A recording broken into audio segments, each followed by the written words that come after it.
Bonjour, bienvenue à tous. Si vous regardez cette vidéo pour savoir pourquoi j'ai démissionné du ministère pastoral, je vais vous répondre sans tarder. J'ai traversé des années de maltraitance, je n'étais pas la seule, et je ne veux plus m'exposer à ce risque, à cette éventualité ailleurs. Si vous regardez cette vidéo pour comprendre pourquoi en 2 mots je quitte le ministère, la réponse va prendre un peu plus de temps et je vais faire un détour par l'évangile selon Marc. Dans l'évangile selon Marc, je lis au chapitre 6. Jésus parcourait les villages d'alentour en enseignant.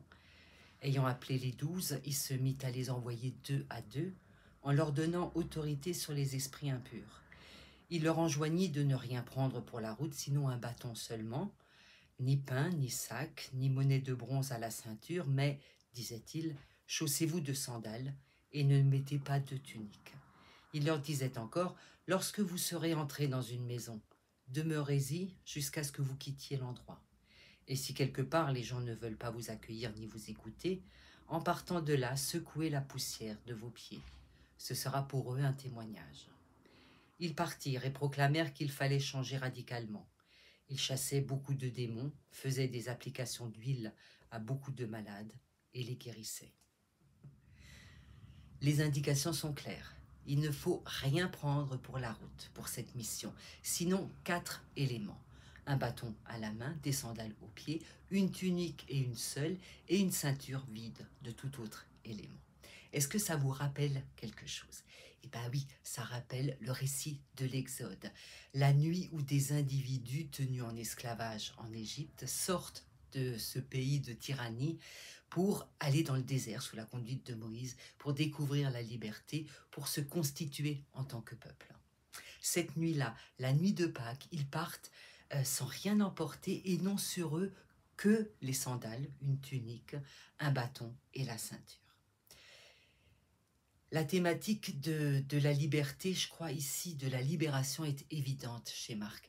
Et le lien, le parallèle que Marc fait avec le récit de l'Exode est tout aussi évident. On peut pas passer à côté, à mon avis. C'est comme si Marc écrivait pour ses contemporains un nouveau récit de la libération, comme s'il rendait actuel pour ses lecteurs, pour ses auditeurs, le récit de la libération. Il y a une nouvelle libération qui arrive avec Jésus et en réalité, c'est une répétition de celle qui a déjà eu lieu il y a bien longtemps pour ce qui deviendra le peuple d'Israël. Jésus envoie ses disciples en leur donnant l'autorité de délivrer les gens des esprits impurs. Autorité. Jésus ne leur donne pas un pouvoir. Le pouvoir, ce serait d'utiliser sa volonté pour faire quelque chose. Alors que le terme qui est choisi ici par Marc, c'est le terme exousia en grec, la capacité, la faculté, l'autorisation, c'est la même racine, l'autorisation de faire quelque chose, de rendre libre en l'occurrence toute personne rencontrée, toute personne tenue en esclavage par un esprit impur. Alors c'est pas la peine tout de suite d'imaginer des récits d'exorcisme, d'abord parce que Marc ne le raconte pas, et ensuite parce que les esprits impurs, ça peut représenter beaucoup de choses.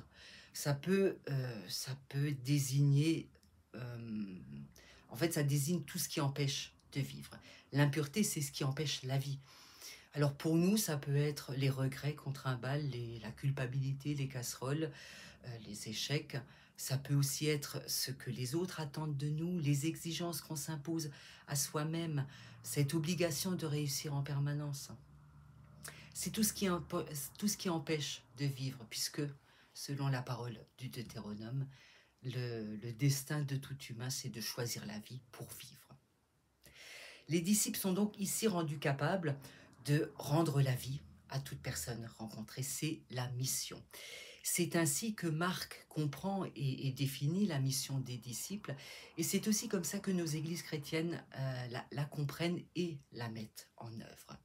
Les disciples se déplacent 2 par 2, n'insistent pas si le message ne passe pas et repartent si c'est le cas. Sauf que mettre en œuvre la mission telle que l'a décrit Marc, c'est impossible pour l'Église en tant qu'institution. Parce que cette mission suppose une vulnérabilité qui est incompatible avec une institution.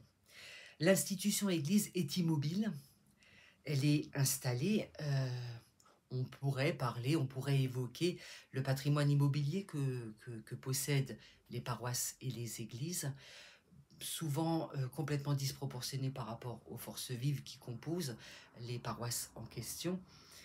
L'Église institution n'a pas la capacité de mouvement qui est indiquée dès le départ ici par Jésus. C'est plutôt l'Église qui est installée, hein. Elle a un patrimoine, elle est à un endroit, elle est identifiée en tant que telle, et puis c'est elle qui accueille, qui reçoit, qui attend qu'on vienne vers elle, qu'on s'engage dans sa communauté et qu'on devienne autant que possible membre cotisant. L'institution Église n'a pas non plus la capacité de mouvement symbolique. Elle écrit des dogmes, des textes fondamentaux depuis des siècles, et c'est important de les écrire, bien entendu, parce qu'il faut savoir qui on est, ce qu'on confesse, ses valeurs, ce en quoi on croit. Mais ça suppose, ça induit une immobilité. Et quand on n'est pas d'accord avec ce que professe, ce que dit, ce qu'annonce cette Église, eh bien, il faut la quitter. On est donc dans tout l'inverse de ce mouvement qui est indiqué par Jésus au début de ce petit passage. C'est pas impossible cependant d'imaginer une autre forme d'église, en partie au moins, une forme d'église qui pourrait la rendre un peu plus mobile. En faisant d'autres choix, l'église pourrait devenir par exemple une station-service, pour reprendre la formule du théologien François Vouga, une station-service où les gens viendraient pomper littéralement leur énergie pour repartir. Ou alors d'imaginer une forme d'église sous l'image, avec l'image du bibliobus, qui se déplace de lieu en lieu et qui fournit une nourriture spirituelle pour les uns et les autres. Si l'Église en tant qu'institution ne présente pas ces caractéristiques de vulnérabilité demandées par Jésus, ses membres, eux, peuvent être tout à fait missionnaires. Et ça ne vous étonnera pas que je m'arrête un instant ici sur les missionnaires professionnels que sont les pasteurs. Les pasteurs, eux, vivent la vulnérabilité dans plusieurs domaines. Je crois que c'est même une donnée fondamentale dans leur ministère. Tout d'abord, ils sont mobiles. Ils sont nommés pour 6 ans sur un poste, ce qui signifie qu'ils déménagent très souvent. Ils sont aussi encouragés, c'est de bon ton, de changer de région, de changer de pays même. Et ça les rend, je crois, aussi nomades que notre cher ancêtre Abraham. Vous n'avez pas besoin de moi pour imaginer, pour comprendre ce que signifient concrètement ces déménagements très fréquents en termes de déracinement, enracinement ailleurs, amitié perdue, famille au loin. Le pasteur vit en permanence des relations temporaires. Son réseau est toujours en évolution. Et puis, autre caractéristique de vulnérabilité, ils sont dépendants. Selon le système de notre Église protestante unie, ils demandent l'hospitalité comme les disciples envoyés à l'époque par Jésus. Ils sont logés par les paroisses dans lesquelles ils exercent. Ils sont rémunérés grâce aux dons collectés par ces mêmes paroisses sur la base du SMIC toute leur vie, avec de légères augmentations selon leur ancienneté ou le nombre d'enfants à charge. Ce qui signifie qu'ils ont un niveau de vie assez moyen, surtout si on considère le niveau d'études qui est requis, Bac plus 5, et ça, c'est pas négociable. Cette hospitalité a ses limites, notre Église en est consciente depuis bien longtemps.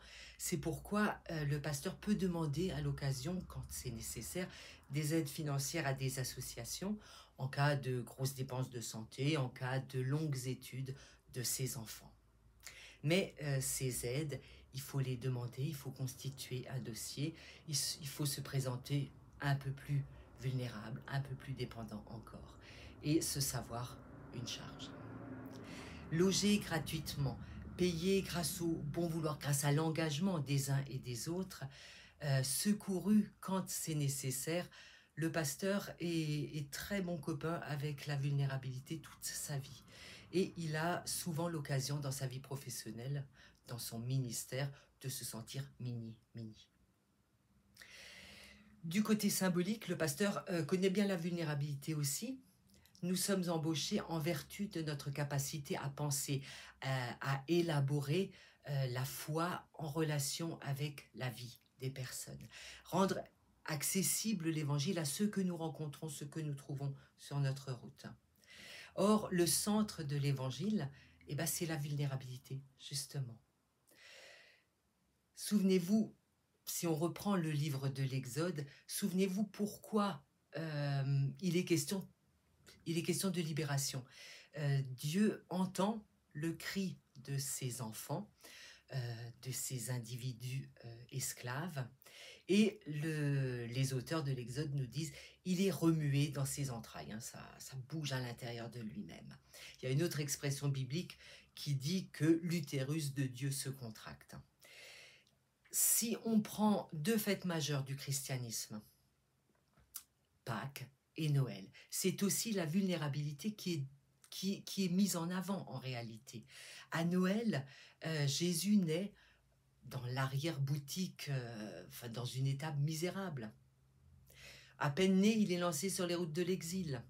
À Pâques, les chrétiens confessent que Dieu s'est laissé aller à la violence humaine jusqu'au bout, jusqu'à se laisser clouer sur une croix. Pour partager ce message central de la vulnérabilité, les compétences intellectuelles ne suffisent pas.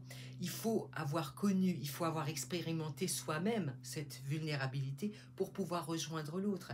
Et ce critère-là est majeur dans l'embauche d'un pasteur, parce qu'on ne peut pas rejoindre l'autre dans ses difficultés à vivre, dans ses grands questionnements existentiels, si on n'a pas soi-même fait cette expérience, si on n'a pas soi-même été confronté à cette réalité. Oui, je crois que les pasteurs vivent symboliquement et concrètement la vulnérabilité.